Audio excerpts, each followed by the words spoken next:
They laughed when he bought the broken $1 shack by the river. They didn't see the way his hand still shook at night, or how the dog at his side kept him breathing when memories tried to drown him. But the day Shadow scraped his paws bloody against the floorboards, the truth hidden beneath that tiny house woke up, and by the time Pine River realized what that dog had found, it was already too late. The past was climbing back into the light, one secret, one soldier, one loyal dog at a time. The river was the only thing that didn't judge him. It moved slow and cold beside the dirt road, slipping past the pines like it was carrying secrets down the valley. Grant Holloway stood at the edge of that road with a single duffel bag and the dog who had followed him through 2 tours of Afghanistan and through every nightmare since. Shadow stood still beside him, tail low, body alert, the way he always did when Grant's breathing went tight. Grant stared at the tiny house he had just bought for a single $1. Rather, the thing the county insisted on calling a house. It was leaning to one side as if a good sneeze could knock it over. The roof sagged. The porch had lost most of its boards. The door hung crooked, half open like the place had been exhaling for years. It sat 30 yards off the riverbank, alone, forgotten, swallowed by weeds and the smell of wet earth. Behind him, a truck slowed. Laughter spilled through the open windows. There he is. The crazy vet bought the dollhouse by the river. A phone camera pointed at him. Someone whooped. The truck sped off, tires spitting gravel. Grant didn't react. Stay close. His face stayed blank, but the small pulse in his jaw tightened. Shadow shifted closer, pressing against his hip like he always did when strangers got loud. The dog's ears were up, reading every vibration in the air, deciding whether the threat was real. Grant placed a hand on his back. "I'm good. Let's check it out." He stepped onto the porch. One board cracked sharply under his weight.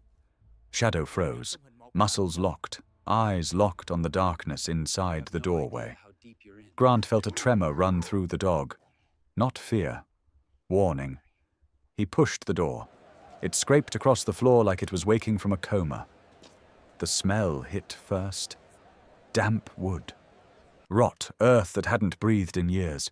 The room was barely larger than a storage shed. No windows except a slit on the far wall. Dust drifted in the air like pale ash. A single light bulb dangled from the ceiling on a frayed cord, unmoving. Grant exhaled, long and slow. He had slept in worse. Abandoned checkpoints, bombed-out schoolrooms, shelters where you were lucky if the roof didn't fall in. A collapsing shack by the river wasn't going to break him. But Shadow didn't move. His paws dug into the threshold, head low, staring at the floorboards as if something lived under them. Grant stepped inside. The floor creaked. The river hummed faintly outside the walls. The silence was thick, pressing, in, almost expectant. Then it came. A metallic ping beneath the boards, sharp, precise, out of place. Shadow growled, a deep, low sound Grant had only heard in combat zones. He moved instantly, circling to stand between Grant and the corner of the room where the noise had come from. His tail stiffened straight out. The dog's gaze didn't blink. Grant knelt. His hand hovered above the floor. The wood was cold. Not river cold, not air cold, but the kind of cold metal carried from underground. Another ping, like a settling mechanism, like something shifting awake after too long in the dark. Grant pulled his hand back. His pulse hammered once in his throat. He wasn't a man who spooked easily. But this sound didn't belong in a shack built before the town had electricity. Outside, another truck slowed. Someone yelled, "You sure it's not haunted, Holloway? Get a refund while you can." More laughter. Shadow ignored it. His eyes never left the floor. Grant swallowed. "Hey, whatever it is, we'll deal with it tomorrow." He dropped his duffel by the wall. The thud echoed much too long for a room this small. The boards beneath him seemed to carry sound downward, deeper than dirt should. He sat beside Shadow, hand resting on the dog's shoulder. The dog leaned into it, grounding him the way he had in the desert, in the medevac tent, in the nights Grant woke choking on sand that wasn't really there. The house creaked. The river outside whispered. The metallic echo fell silent, as if listening. Grant closed his eyes, but Shadow didn't. The dog stayed awake long after the last laugh from the road faded. His ears twitched. His breathing stayed slow, steady, but never relaxed. And sometime near midnight, when the cold crept under the door and the shadows lengthened across the warped floorboards, Shadow suddenly lifted his head. Another sound. Soft, quick, metal brushing metal. Grant snapped awake. What is it? Shadow lunged to the corner. Not barking, not frantic, focused, purposeful. His paw struck the exact plank that had echoed earlier. Grant crawled beside him, pressing his palm to the board. This time, he felt it. A faint vibration, like something far below had just moved. Shadow looked at him, eyes bright, unblinking. Grant whispered, almost to himself, "This house isn't empty." The river outside continued its steady flow. The wind pushed against the rotten siding. But inside, in the dark, in the cold, in the tight silence of the tiny shack, Grant Holloway felt the truth settle over him like a weight. Shadow hadn't just found a noise. He had found the first heartbeat of something buried. And whatever it was, it had been waiting. Morning came slow over Pine River, dripping light through the crooked window, like the house was letting in only what it trusted. Grant Holloway sat up fast, heart racing, breath sharp. For a second he wasn't in the shack. He was back in Afghanistan. Sand in his teeth, the deafening boom still ringing through his skull. It took Shadow, nudging his chest for him to return to the room. Shadow stared at him with steady eyes, reading every tremor in his breathing. The dog didn't bark, didn't panic. He simply pressed closer until Grant's hand stopped trembling. "I'm fine," Grant whispered, though the lie lingered in the cold air. Outside, Pine River was waking. A truck drove by on the gravel road. The crackling sound of gravel under tires echoed like distant gunfire. Grant's jaw clenched before he could stop it. He inhaled slowly and forced himself to stand. He stepped outside with a toolbox he found in the shed behind the house. The boards on the porch sagged under his boots. The air smelled of river mud and cedar. Across the road, a few neighbors paused their morning routines to stare. That's him. The guy who bought the $1 shack. The whisper wasn't quiet enough. Another voice chimed in. Should have let that thing rot. Probably brought trouble with him. Grant looked down and focused on a nail he needed to hammer in. Shadow sat on the porch beside him, body angled toward the road, watching every passerby with the posture of a soldier still on duty. When a car door slammed down the street, Grant flinched. Shadow leaned against him again, grounding him before the memory dragged him back under. The dog seemed to know the exact second Grant's mind slipped to darker places, pulling him back each time with a gentle but firm presence. Grant replaced a warped board, then another, trying to lose himself in the rhythm of it. But every sudden sound made his muscles stiffen. A truck backfired near the river. Grant dropped the hammer, his pulse exploding. His eyes blurred for a moment. The sun, the trees, the river faded. He saw smoke, dust, bodies. Shadow barked sharply, snapping him out of it. "I'm good. I'm good," he muttered, gripping the dog's fur until the vision loosened its grip. But he wasn't good. Not even close. By noon, a pair of teenagers biked past and pointed at the house. "Looks like he's trying to fix a coffin." Their laughter carried all the way down the road. Grant swallowed hard and kept hammering. Shadow ignored them.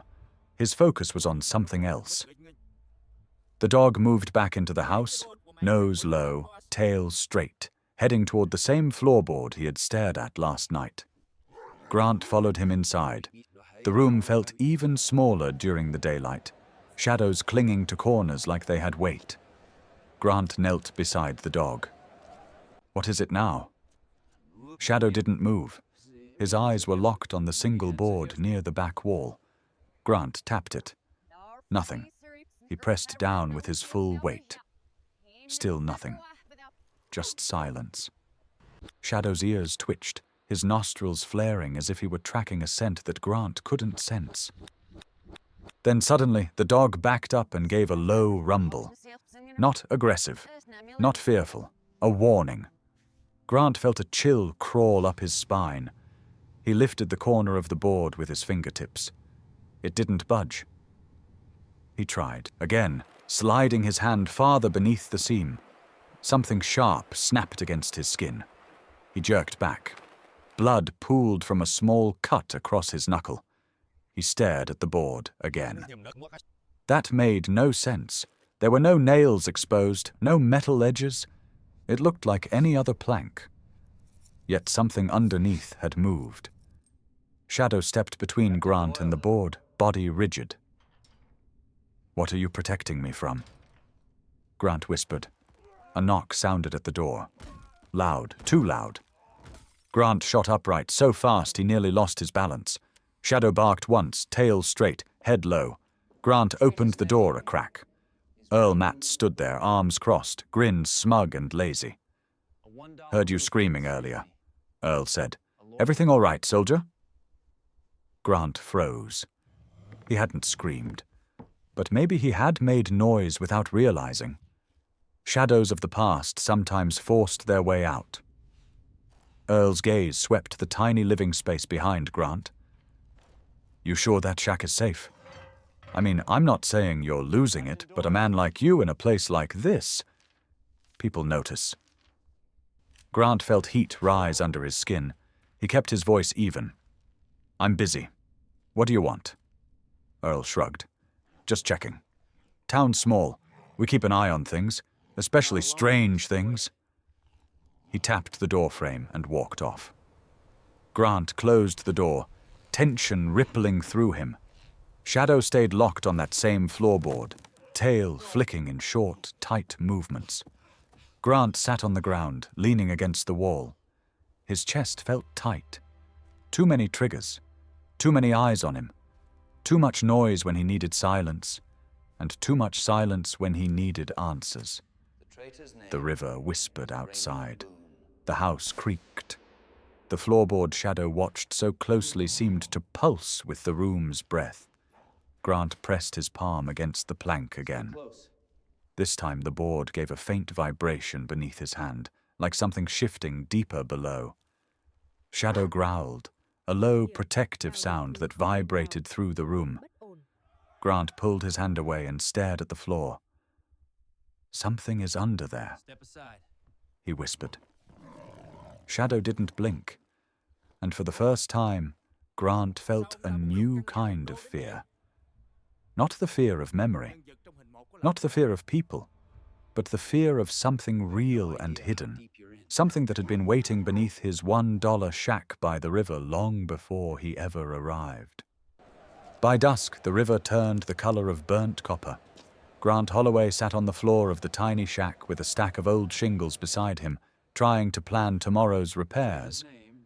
But Shadow wasn't settling.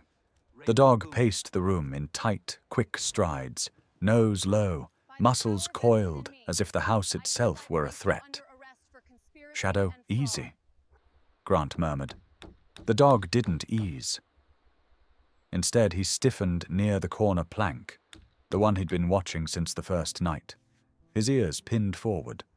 His breathing changed, going slow and controlled, the way he breathed when he had something cornered overseas. Grant set the shingles aside. "What is it now?" Shadow answered before Grant finished the question.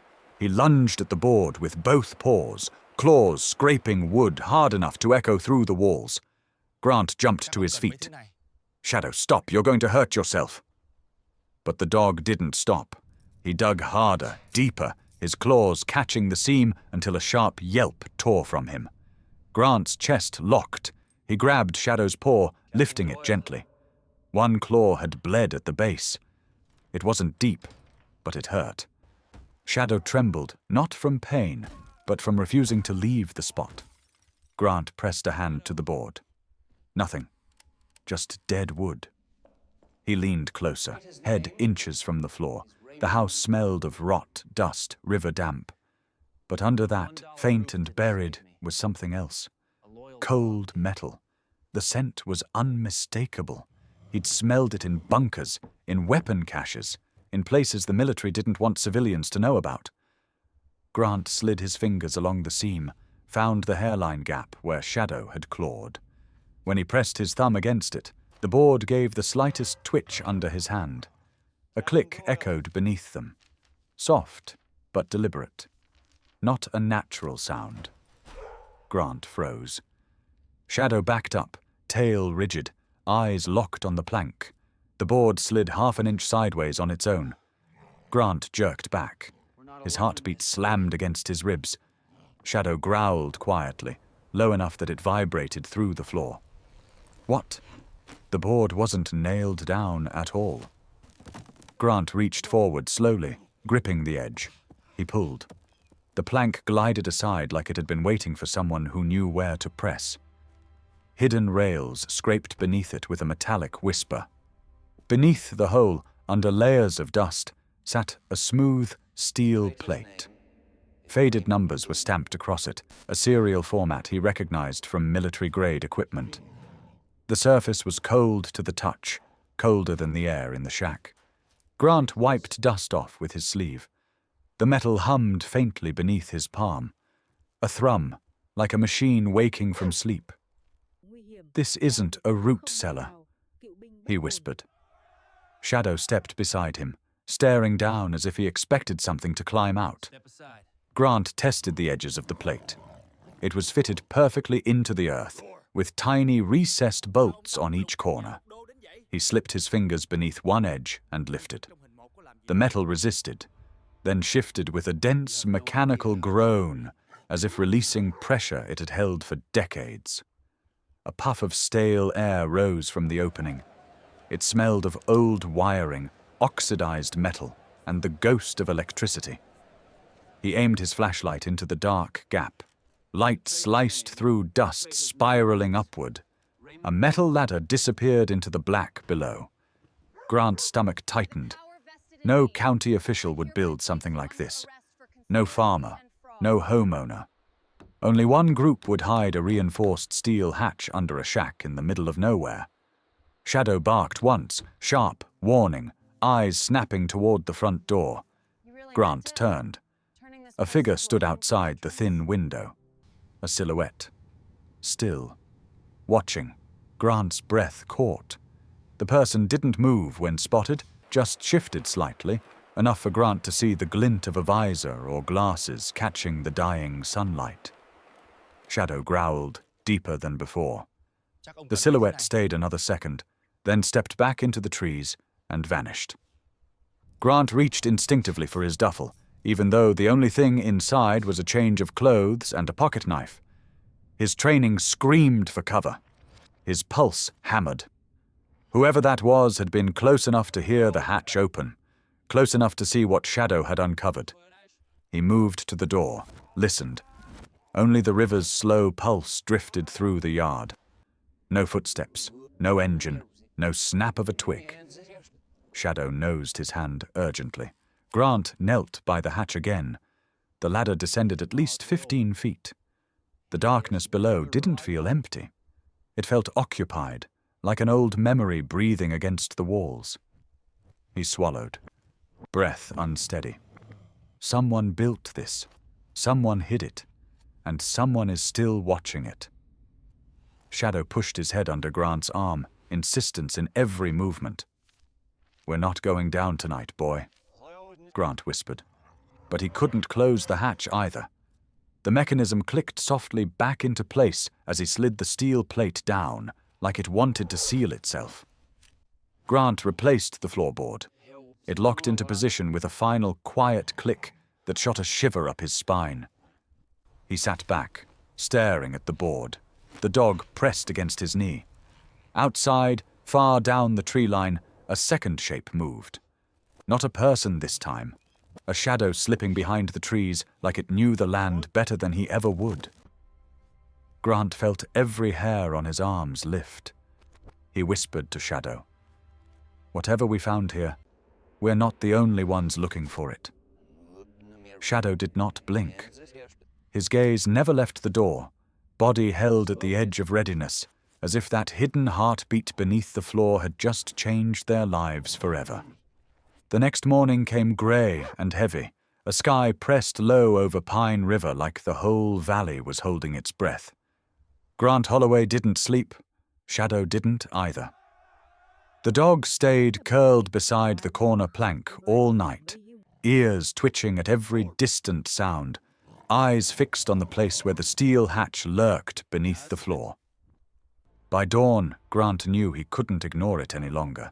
He slid the plank aside. The rails whispered again, that same mechanical murmur rising from below. The steel plate waited, cold and still. Grant braced himself, gripped the edge, and lifted. Dust swirled upward. The smell of stale metal and trapped air hit him like the inside of an old armory. He clicked on his flashlight, grabbed Shadow's harness, and stepped onto the ladder. The descent felt longer than it should. 15 feet, maybe more. The deeper he climbed, the colder the air became, dense with something untouched by daylight for years. Shadow followed down without hesitation, each rung taken with careful precision, the dogs breathing steady behind him. When Grant reached the bottom, his boots touched concrete. Smooth, clean, deliberate. He swung the flashlight around, and the breath left his chest. The chamber was far larger than the shack above, 4 times wider at least. The ceiling rose high enough that his beam struggled to find the top. Steel walls lined the room, reinforced and sealed with industrial bolts. This wasn't a cellar. It wasn't a storm shelter. It was a bunker. Shadow padded forward, nose working, every sense alive. He stopped near an old communication unit bolted to the far wall. Dust coated it, but the dials and wiring were intact, almost preserved. Grant touched the casing. Cold. Too cold for wood and soil to insulate naturally. A government build. No question. Across from the radio was a metal desk, half buried under yellowed folders, water-damaged maps, and a logbook, thick with handwritten notes. The emblem on the cover made Grant's blood stop. USMC, Field Operations. He opened the book. The handwriting jolted him back in time instantly. Sharp loops, heavy strokes, the same notes he had seen scribbled during late-night mission briefings years ago. Doyle. Captain Elias Doyle. Grant sat down hard on the crate beside him. His old commanding officer, the man he'd last seen swallowed by smoke and fire on a mountainside overseas. Officially listed MIA, privately mourned by every man in their unit who trusted him like a father. Grant flipped through the pages. Coordinates, supply routes, movement logs, a heading repeated on almost every other page. Haven Protocol. Grant didn't know the name, but Doyle had been obsessed with whatever this was. The deeper he read, the clearer it became. Doyle hadn't died overseas. He had come here, to this bunker, to this riverbank, to hide, to investigate. Shadow suddenly growled, sharp and deep, snapping Grant out of his thoughts. The dog stood rigid in front of a secondary door at the far end of the chamber. It was smaller, built of solid steel with no visible handle, just a keypad, long dead. Dust coated the hinges, but the scent rising from the gap beneath it made Shadow's fur stand on end. Grant raised his flashlight. A faint draft flowed from under the door. Metallic. Chemical. Wrong. Shadow stepped between Grant and the door, blocking him with his body. "Easy, boy," Grant whispered. "What's in there?" Shadow didn't budge. His growl stayed low, vibration rolling through the bunker like a warning. Grant scanned the walls again.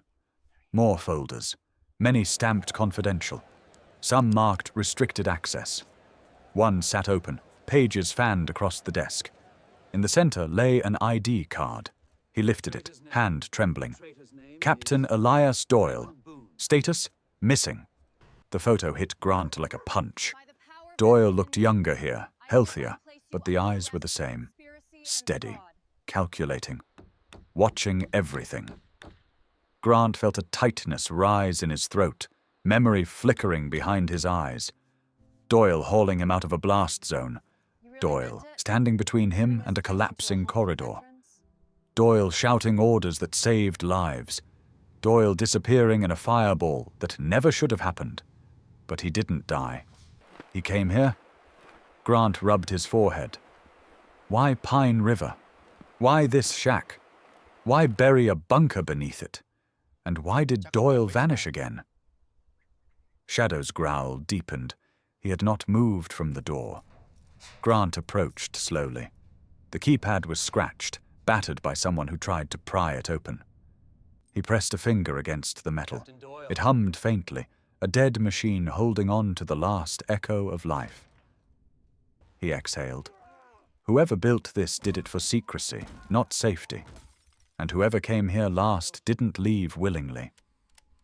A sudden noise cut through the silence, a soft thud above them. Then another, the faintest vibration trickling down the ladder like footsteps crossing the shack floor. Grant's entire body went rigid. Shadow snapped his head toward the ladder, teeth bared. Someone was inside the house.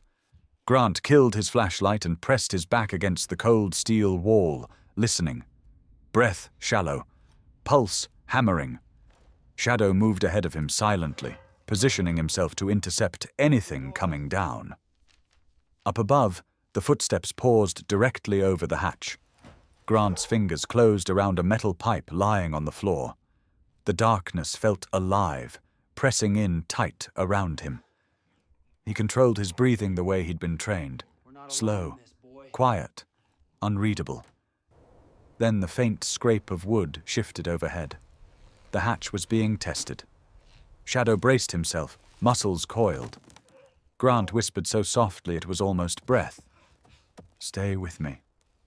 The footsteps lingered, listening, waiting. Then slowly they moved toward the door of the shack. The hinges groaned. Silence fell again. Grant waited 30 seconds, then 60. Only the river, distant and steady, filled the quiet. When he finally climbed the ladder, Shadow stayed directly at his heel, gaze locked upward, ready to strike. Grant pushed the hatch open an inch and looked around. The shack was empty, but the door was cracked open. Someone had gone in. Someone had watched. Someone had left. Shadow sniffed the floor near the doorframe, growling. Grant's hands shook, not from fear, but from the cold realization settling in his bones. This wasn't a $1 shack. It was a hiding place. Someone had lived down there. Someone had died down there. And someone else knew exactly what was buried beneath it. Grant whispered to Shadow, "We're not alone in this, boy." Shadow didn't blink. His stance never softened. And Grant knew, with a clarity sharp as winter steel, that whatever story began under this roof wasn't just about the past. It was coming for them now. Night dropped hard over Pine River, thick and silent, the kind of darkness that swallowed sound. Grant Holloway sat at the small table with Shadow lying at his feet, the dog's ears flicking at every shift of the wind.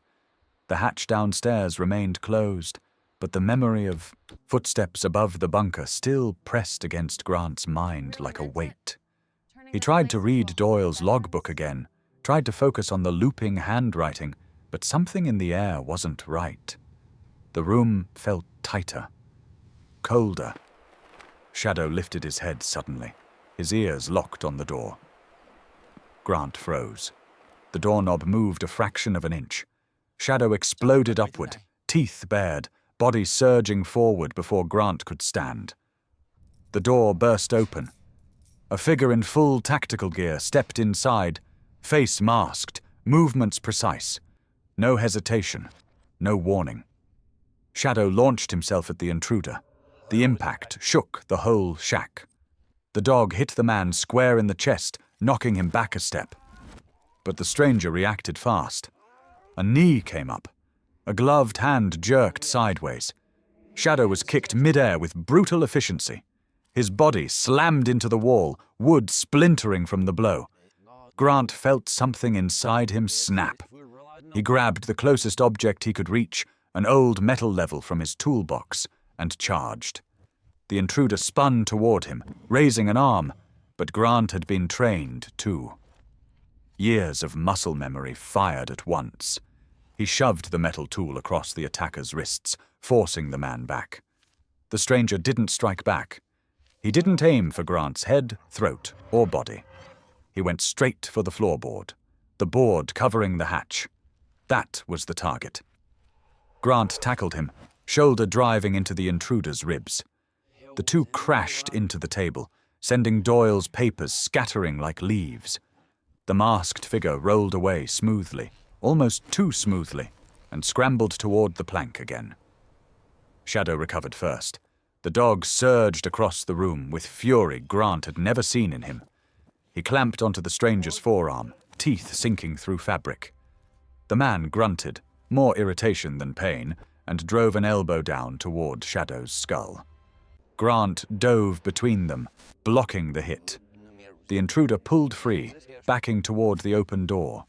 His breathing was steady, controlled, professional.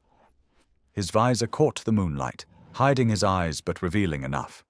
This was no thief. This was military, or someone trained by them. Even in the dim light, Grant caught two details: special-issue knee pads and boots, with a tread pattern he hadn't seen since Afghanistan. Modified jungle soles, quiet on sand, quiet on floors. He pointed at the intruder, voice low. "Who sent you?" No answer. The man stepped back outside, never turning his back fully, scanning every angle of the room as if filing it away. Shadow snarled, ready to leap again. The intruder paused on the porch, his head tilted, considering Grant, considering the dog. Then he tapped once on the door frame, a sound like knuckles striking metal, and vanished into the tree line. Grant ran to the edge of the yard, flashlight in hand, but the night swallowed the man whole. No rustling branches, no footsteps, nothing. Shadow limped slightly to Grant's side, breathing hard, but his eyes still burned with warning. Grant knelt, checking the dog's ribs, head, paws. "You're all right. You're all right," he whispered, more to steady himself than the dog. Shadow pressed his head into Grant's chest once, firm and reassuring, as if telling him the same thing. Back inside, Grant examined the floorboard. The intruder hadn't managed to open it fully, but he had tried. Hard. The marks on the wood were fresh, deep, purposeful. The man hadn't come for valuables. He hadn't tried to attack. He hadn't touched anything except the hatch. He knew exactly what he was looking for. Grant stepped back outside and swept his flashlight along the dirt. The intruder's footprints were spaced evenly, light but clear. The tread confirmed his suspicion. Military issue. Not common, not local. Someone who had trained like he had. Someone who moved like he had. Someone who had likely been deployed. He crouched, staring at the imprint in the soil. A chill crawled through him. Someone trained had come for the bunker. Someone who knew the hatch existed before Grant ever found it. Shadow came beside him, standing shoulder to shoulder, gaze fixed on the tree line where the intruder disappeared. The dog's stance said everything. This wasn't over. Grant closed his eyes for a moment, letting the cold sink deep enough to sharpen his thoughts. "Whoever that was, they're not done," he said quietly. "They'll be back." Shadow didn't look away from the woods. His body stayed rigid, breath steady, ready for the next threat. Grant swallowed, feeling the old instincts rise inside him, the ones he thought he'd buried with the uniform he no longer wore. The war might have ended for everyone else, But for him and Shadow, tonight was only the beginning. The house felt different after the break-in. Not just unsafe, but aware. Like the walls had opened their eyes. Grant Holloway barely slept. Every time he closed his eyes, the masked intruder's silhouette flashed again. Shadow lay beside him, stiff, alert, making short, quiet breaths that were more warning than rest. Just before dawn, Grant moved the loose floorboard aside and climbed down into the bunker again. Shadow followed slowly, ribs still sore, but eyes sharp as ever. The stale air wrapped around them, colder than before, as if the room itself sensed the danger closing in. Grant set a lantern on the metal desk and began digging deeper through Doyle's files. The documents stacked inside the cabinets were older than Pine River's town hall records, some typed on yellow paper, others handwritten, edges curled by time. But every page connected to the same classified operation Doyle had mentioned, Haven Protocol. The deeper Grant searched, the more the pit in his stomach grew. He found photographs from their deployment, maps of old routes, communications logs stamped confidential, and then a folder with his unit's designation. His breath caught. His hands trembled as he opened it. Inside were the incident reports from the mission that broke him. The ambush, the explosion, the men they lost, the ones whose screams still tore through Grant's sleep. But the details weren't right. One report had been rewritten. Entire sections were blacked out. Blurred lines hid names and coordinates, and at the bottom of one page, barely visible beneath a layer of faded ink, a handwritten note in Doyle's rushed script read, "Intel leak confirmed. Suspect is senior. If I disappear, follow the tapes."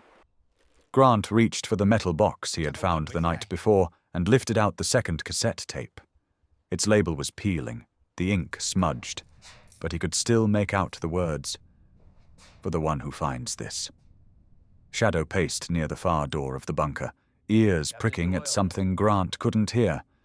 The dog's unease made Grant press play faster than he intended. The recorder whirred to life. Static cracked. Then Doyle's voice came through. "If you're listening, then it means I couldn't stop him." Grant stiffened. "The man who betrayed us isn't overseas. He isn't dead. He's the one wearing a badge back home." Grant felt blood drain from his face. Sheriff Raymond Boone. The name hit like a strike to the ribs. The sheriff of Pine River. The same man who warned him not to cause trouble. The same man who treated him like a threat. The same man who stood outside Grant's home the day before, calm, polite, watching him too closely. Doyle's voice cracked with a breath. "Boone sold our coordinates, sold our supply routes. He fed insurgents everything they needed for cash. Men died because of him. Good men. The mission failed because of him. And he thinks no one will ever know." Grant's throat tightened. His chest burned. Doyle continued. "I tracked him here. He bought off the county clerk years ago and buried this bunker under tax defaults. I've been gathering evidence, every file, every log. But he's close now. Too close. If he finds me, this place dies with me." Static surged again. Then Doyle's final words pressed through. "If you found this, Holloway, finish what I couldn't. Boone won't let the truth breathe. He'll kill to keep it buried." The tape clicked off. Grant pressed his palms against the cold desk. Memories came at him like a flood. The explosion, the screams, the dust cloud swallowing his brothers. He had blamed the enemy all these years, but the real enemy had been wearing an American uniform, a badge, authority, trust. Shadow growled suddenly, low and deep. Grant raised his head. Shadow's gaze was fixed upward, toward the ceiling, toward the tiny house above them. The growl rumbled deeper, warning, urgent. Grant turned off the lantern and listened. Footsteps, slow, heavy, too controlled to be a wandering neighbor, too deliberate to be harmless. Grant felt the cold settle into his spine. Shadow crept toward the ladder, every muscle ready, despite the pain in his ribs. Grant whispered, "Stay close." Another sound, followed the steps, closer than before. Boots crushing gravel, a weight shifting on wood. Someone circling the house, testing the perimeter. Grant eased toward the ladder, keeping his movements silent. He could feel Shadow breathing at his side, steady and brave. The footsteps stopped directly above them, right over the hatch. Grant froze. Shadow bared his teeth without making a sound. Whoever was outside knew exactly where to stand, exactly where the entrance was, exactly what they were looking for. Grant's pulse hammered. Boone. It had to be Boone, or someone working for him. A shadow moved against the cracks in the floorboards, faint but unmistakable. A figure crouching, listening. Grant placed a hand on Shadow's neck. The dog leaned into him, muscles coiled tight. Another slow step, another shift of weight. Then a low voice outside, hard to hear. A murmur, a command, not alone. Grant felt the truth settle like ice in his bones. The sheriff wasn't just coming, he had brought help. Shadow barked once, sharp and explosive, the kind of sound meant to warn, not hide. Above them, the shadow jerked back. Boots scraped. Someone cursed. Grant whispered, "They know we're here." Shadow's stance widened, ready. And Grant understood something with absolute clarity. The secret wasn't the bunker. It was the reason the bunker existed. And someone had decided Grant Holloway wasn't meant to live long enough to expose it. The sun had barely risen, yet Pine River already hummed with rumors sharp enough to cut. Grant Holloway stepped outside his tiny shack by the river, Shadow limping beside him, but holding his head high, refusing to show weakness. The cold morning air clung to the grass, dew shimmering like glass shards. Down the dirt road, people whispered as they passed. Veterans losing it. Heard he's armed. Heard he attacked someone. Heard he dug up something he shouldn't. No one asked him. They just stared, pulled their kids closer, recorded with their phones. Shadow growled low, ears flattened, reading the tension before Grant could. Then came the deep rumble of a sheriff's cruiser. Grant stiffened. Sheriff Boone stepped out first, hat pulled low, jaw tight.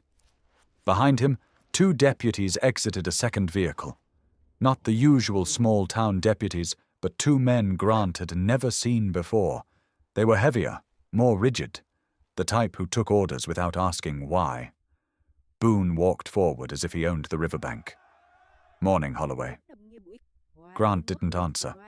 Shadow stepped ahead of him, body angled between Grant and the sheriff. Even injured, the dog looked capable of tearing through stone.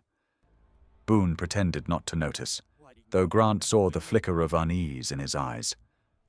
"We've received complaints," Boone said.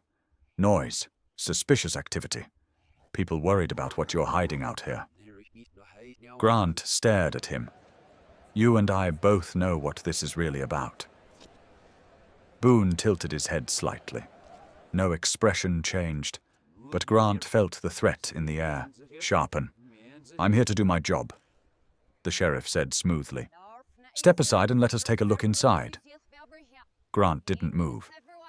"You're not searching anything." One of the deputies took a step forward, hands hovering near his holster. "Sir, we can do this easy, or we can—" Shadow lunged a single step, snarling with a force that made the deputy flinch backward. Boone raised a hand. "Stand down." Shadow held his ground, muscles trembling, ready to defend Grant even with bruised ribs. Boone looked back at Grant. "You're unstable. Everyone sees it. You're a danger to this town." Grant felt something ancient and sharp tighten within him. "You don't get to decide who I am." Before the standoff could escalate further, a voice shouted from up the road. "Enough!" All heads turned. Megan Pierce stormed down the path, her boots crunching on gravel, eyes blazing with something fiercer than fear. She stepped directly between Boone and Grant like someone stepping between wolves. "Sheriff," she said, breath sharp, "you're harassing him." Again. Boone forced a strained smile. "Miss Pierce, this is official business. Please return to your home." "No," she said, planting her feet. "If you want to push him around, you'll be doing it in front of the whole town." People had begun gathering along the road, drawn by the tension like moths to a flame. Some held coffee mugs, others held phones. A few whispered, unsure whose version of the story to believe. Boone saw the audience forming, and a flicker of annoyance crossed his face. Grant watched him closely. The way Boone's jaw clenched, the way his eyes darted toward the shack. He wasn't here because of complaints. He was here because he knew time was running out. "Sheriff," Megan said more quietly now, her voice trembling but strong. "We both know Grant didn't do anything wrong." Boone kept his eyes locked on Grant. "We'll decide that once we've searched the premises." "You're not searching a damn thing," Grant said. His voice was calm, flat, controlled like a drawn bowstring. Boone stepped closer, lowering his voice so only Grant could hear. "You have no idea how deep you're in, Holloway." Grant held his gaze. "Neither do you." Shadow growled again, chest rumbling, and Grant felt the vibration through his own body. The dog sensed the danger more clearly than any of them. People in the crowd began murmuring. "Why's Boone pushing him so hard?" "Grant hasn't hurt anyone. The dog's injured. Something happened here."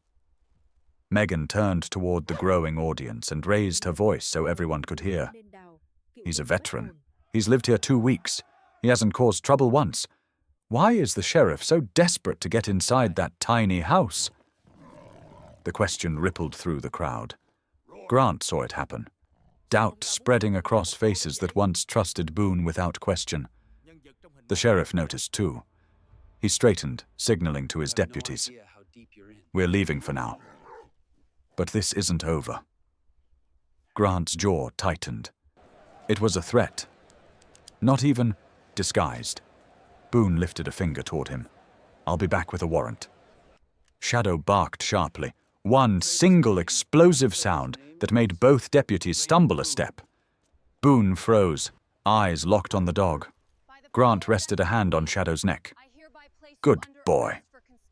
Boone stepped back, sliding into his cruiser with a mask of control that didn't hide the flashes of panic beneath. As the sheriff drove off, some of the onlookers drifted back home, though not all. Megan stayed. She faced Grant quietly. "You need to tell me what's going on." Grant looked down at Shadow. The dog's eyes were still fixed on the road where Boone had driven away, waiting for him to return. Grant spoke softly. "Someone in this town is hiding something, and Boone's terrified that I'm the one who found it." Megan inhaled sharply. "You think he's dangerous?" Grant didn't answer immediately. Instead, he crouched beside Shadow, pressing a hand into the dog's warm fur. Shadow leaned against him, steady and unbroken, even while hurting. Grant lifted his head and looked toward the forest. The river. The empty road. Dangerous doesn't begin to cover it. The river behind them flowed slow and dark, carrying the echo of something approaching. And Shadow's ears stayed pointed forward, waiting for the next threat to step into view. Grant Holloway had walked into battle before, but never like this. Never with a stack of classified files under his arm, a taped confession in his pocket, and the weight of an entire town pressing against his spine. Shadow limped at his side, slower than usual but alert, ears flicking at every sound as they approached Pine River's old town square. What used to be a quiet meeting spot now buzzed with anxious chatter. Townspeople clustered around the memorial fountain, curiosity pulling them in like a tide. Some recorded with their phones. Others whispered theories Grant could practically hear in their voices. Dangerous veteran. Stolen weapons. Mental break.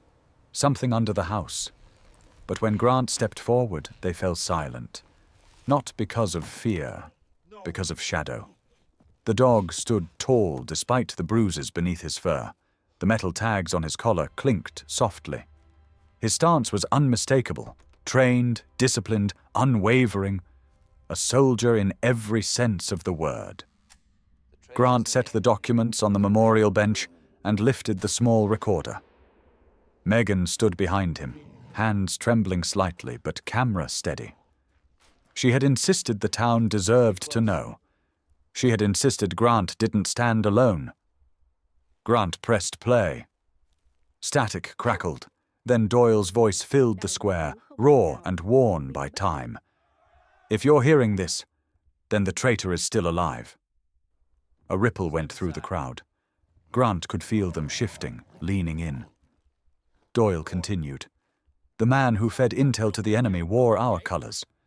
He walked beside us. He signed off on every fatal route. He thought no one would ever uncover him.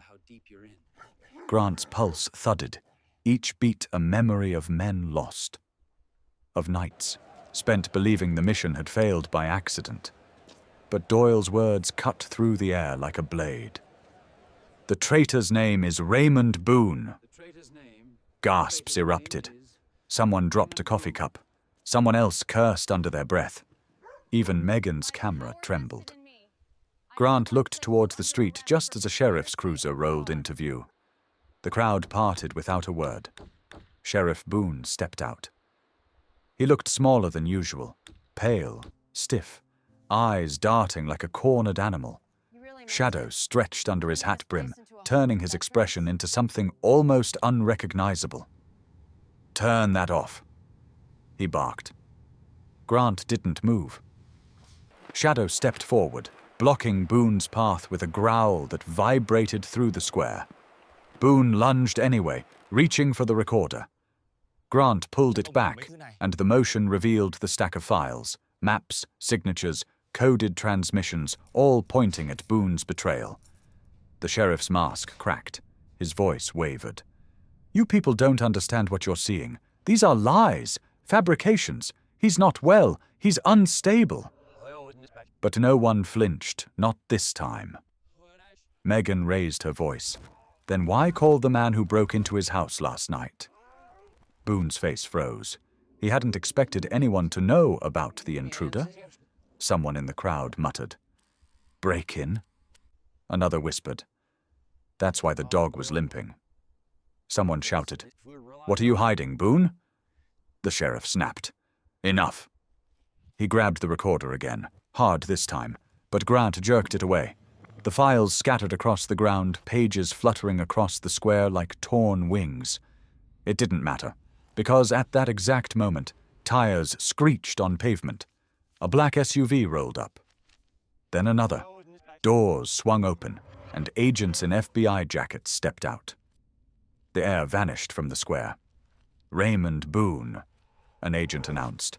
"Step away from Mr. Holloway. You are under federal investigation." Boone stumbled backward. He raised a shaking hand. "This is ridiculous. I'm the sheriff here. You can't—" Shadow barked, a single thunderous warning that made even the agents pause. Grant rested a hand gently on the dog's back. The lead agent moved in. "We can, and we will." He gestured at the spread of evidence. "We've been tracking Haven Protocol for years. We never knew the missing files were hidden under this town." Boone turned slowly, desperately, scanning the crowd for someone, anyone, on his side. But every face had changed. The townspeople who once mocked Grant now stared at Boone with a mix of horror and betrayal. A few stepped back. Some crossed their arms. One woman whispered a prayer. Boone's voice broke. "You don't understand. I had no choice." But it wasn't a confession. It was panic. The agents cuffed him gently but firmly, guiding him toward the SUV. Boone's eyes locked onto Grant with a final, venomous glare. "You should have left it buried." Grant shook his head. "Men died because of you." Shadow growled deep in his chest. A soldier's final judgment. The SUV door slammed shut. The convoy drove off. leaving Pine River stunned in its wake. Silence stretched across the square until Mrs. Kent, the oldest woman in town, stepped forward. Her voice shook with shame. "We were wrong about you." Earl Matz, who once mocked Grant loudly, removed his cap, face red, staring at the ground. Megan reached Grant's side. Her voice was soft but sure. The truth was never the problem. The silence was. Grant glanced down at Shadow. The dog sat straight, tail still, watching the horizon like a warrior finally standing on solid ground after years of fog. Grant knelt and rested his forehead gently against Shadow's. "You did it, buddy. You found everything they tried to hide." Shadow licked his chin once, a quiet acknowledgement. The square may have erupted in relief, in conversation, in slow rebuilding of trust. But Grant heard none of it. All he felt was the steady heartbeat of the one creature who never doubted him, never hesitated, never looked away from danger. Captain Doyle. Shadow, scarred and limping but unbreakable, stood beside him like a soldier who had just won the last fight of a long war. And for the first time in years, Grant felt something he hadn't known he still possessed. A future. The weeks after Boone's arrest felt like a second sunrise over Pine River. Not loud, not sudden, but slow and warm. A kind of light that crept through cracks people didn't realize were there. The town didn't just quiet down. It softened. For the first time since he arrived, Grant Holloway could walk down Main Street without feeling eyes burn holes in his back. People didn't stare anymore. They nodded. They stepped aside. Some even offered a hand, awkward but sincere. Shadow walked at his heel like always, healed enough to move without pain, though he still carried a faint limp. It didn't slow him down. If anything, it made him look more like what he truly was, a survivor with a story in every scar. One morning, Grant stood in front of the tiny $1 house by the river, staring at the fractured boards, the sagging roofline, the porch that had once mocked him with its weight. Now it felt different. He wasn't rebuilding just for himself. He was rebuilding for the ones who would come after. He set to work. Hammer, nails, new lumber. Shadow supervised from a sunny spot, letting out a low chuff whenever Grant drifted too far into his own head. When the first coat of paint went up, Megan stopped by with pastries and coffee. She watched the place transform like watching someone take their first real breath. "You really meant it?" she asked, eyes drifting toward the hatch covered with fresh plywood. "That this will be a place for veterans?" Grant nodded, wiping sweat from his brow. "They need somewhere that isn't a clinic, somewhere they're not a burden, somewhere like this." A pause.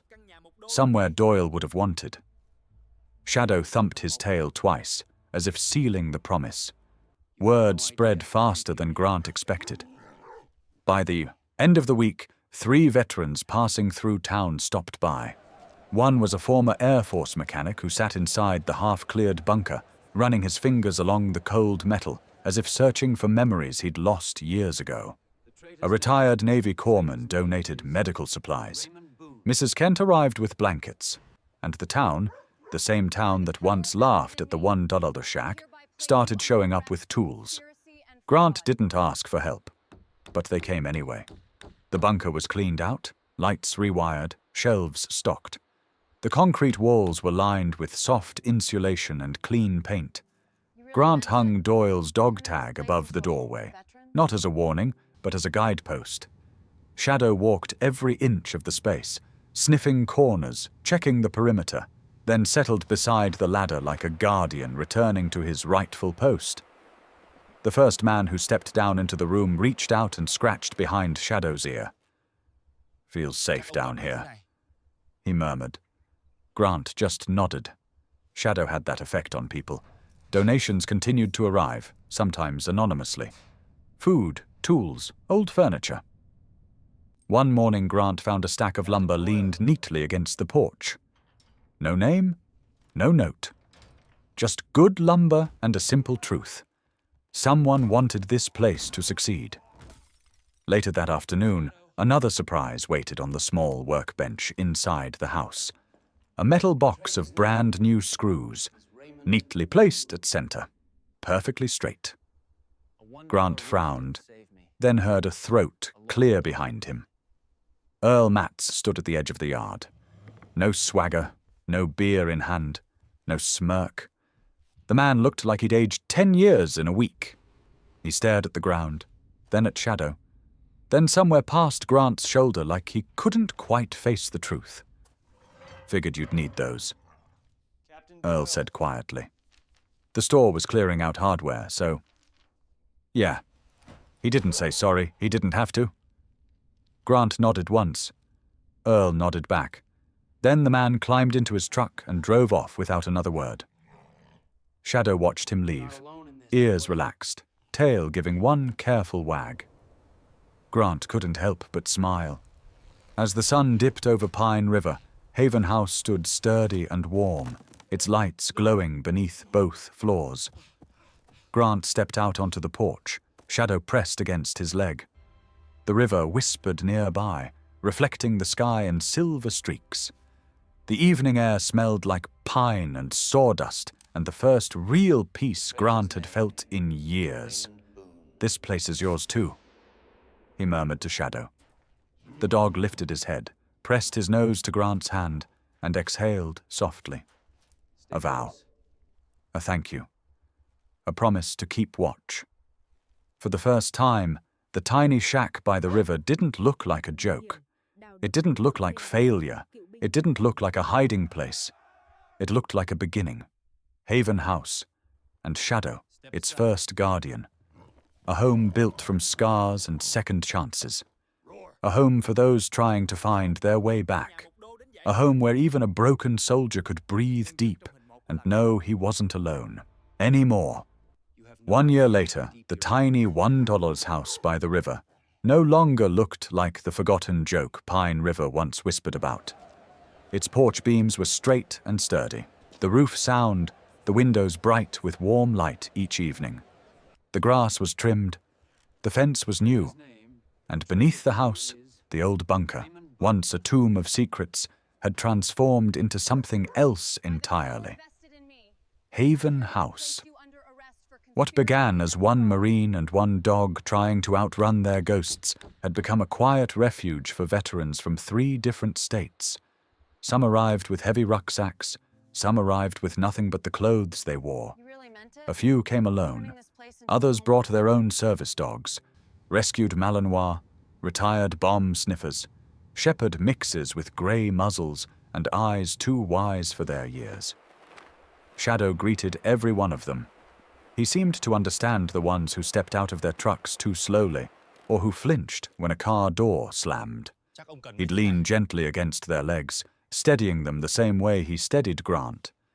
His limp remained faint, barely noticeable now, but his presence carried a weight that every veteran recognized immediately. They trusted him, and through him, they trusted the place. Inside the bunker, soft lights glowed along the walls. A small library had formed from donated books. Photos of veterans and their dogs lined the shelves, men and women who'd stayed for a night, a week, sometimes a month. A coffee pot was always running. Someone had crocheted blankets. Someone else built a workbench. Grant kept Doyle's dog tags on the wall above the desk, a quiet reminder of the man who first carved out this hollow under the earth, a reminder of why the place existed. On a cool fall morning, Megan stepped onto the porch with her camera. The wind carried the smell of pine and river water. She brushed her hair back and smiled at Grant and Shadow sitting on the steps. "Ready?" she asked. Grant raised an eyebrow.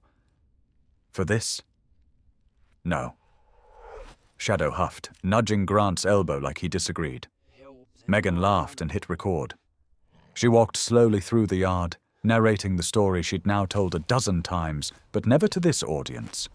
Online, her first video about Grant's discovery, about Doyle, Boone, the bunker, had gone viral months ago.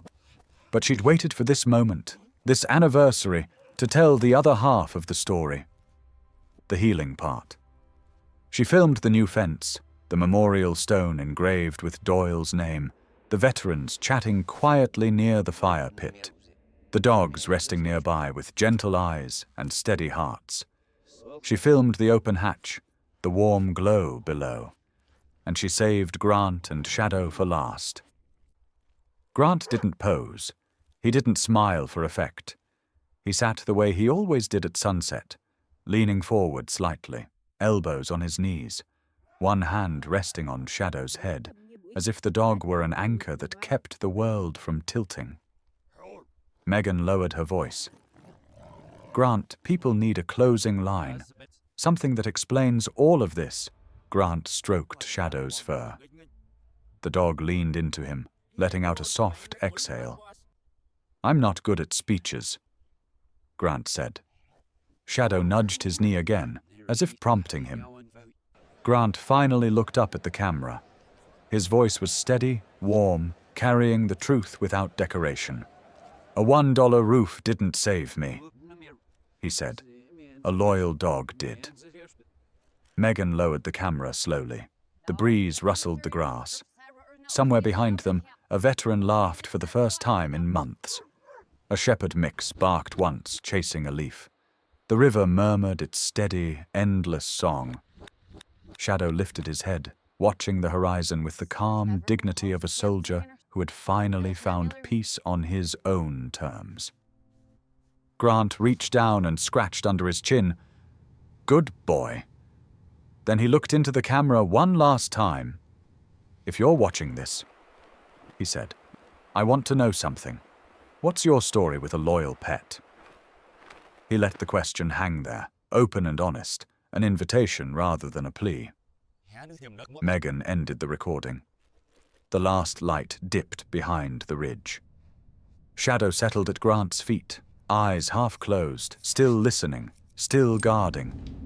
And just Captain like Doyle. that, the story of the house by the river, the house everyone once laughed at, became something larger, something that traveled far beyond Pine River. A story of scars Shadow. that healed. A story of brothers in arms. A story of a dog who refused to Traitor's let name his human fall is apart. Raymond Boone. A story worth sharing. A story worth A $1 remembering. roof didn't save me. And if you loved walking A through loyal this dog journey did. with Grant and Shadow, make sure to subscribe and follow the German Shepherd channel. There are more stories coming. Stories of courage, loyalty, and second chances you won't want to miss.